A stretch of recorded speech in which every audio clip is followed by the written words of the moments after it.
Me whenua I whakatapuhia hei urupā ka whakamahi heketea hei whenua hanga whare.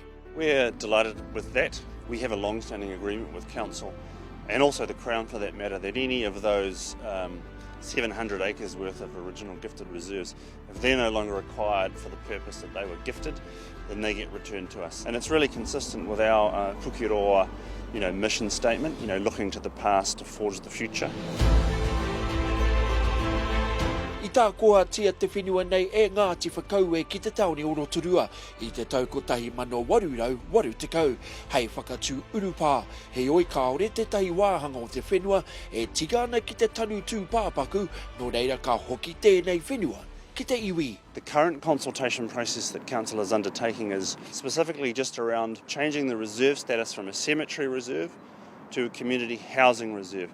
Now what that does, it means that if Pukeroa decide that this land is suitable for housing, and that decision has not been made yet, if the reserve status is community housing, then we can move on that sooner rather than later. Our big thing is when gifted land that is surplus is returned to us, we always make it much more productive than the Crown has anyway. So for instance here, can't have burials, so people just walk around with their pets, that's fine, but is it the most productive use of the land? Probably not.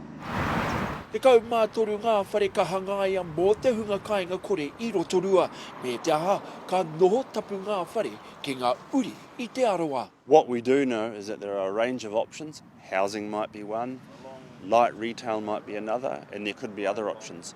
Council going through this process aren't saying it's returned for housing. When they've made the decision that burials can't occur here, effectively the land is surplus, it gets returned.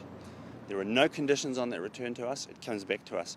In the current context of Rotorua's housing crisis, they have said to us, would you consider housing to alleviate the housing concerns consistent with the Rotorua Housing Accord? We've said, yeah, we'll look at that, but certainly that use is not conditional on the return.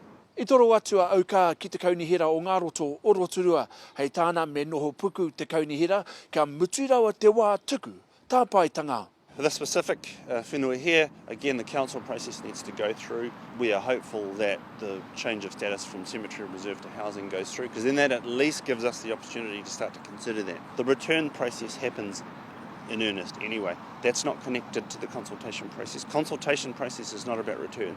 This consultation process is about changing the reserve status to allow us to do something, if we choose to, in an expeditious manner which otherwise might take years. So I think it's a smart move by Council and all concerned, and gives us the ability to get onto something, if we choose to, earlier rather than later. Ka mutu te tuku tāpaetanga ki te hapori hei te tuawaru o Aukaha, he roni waikato Aukaha.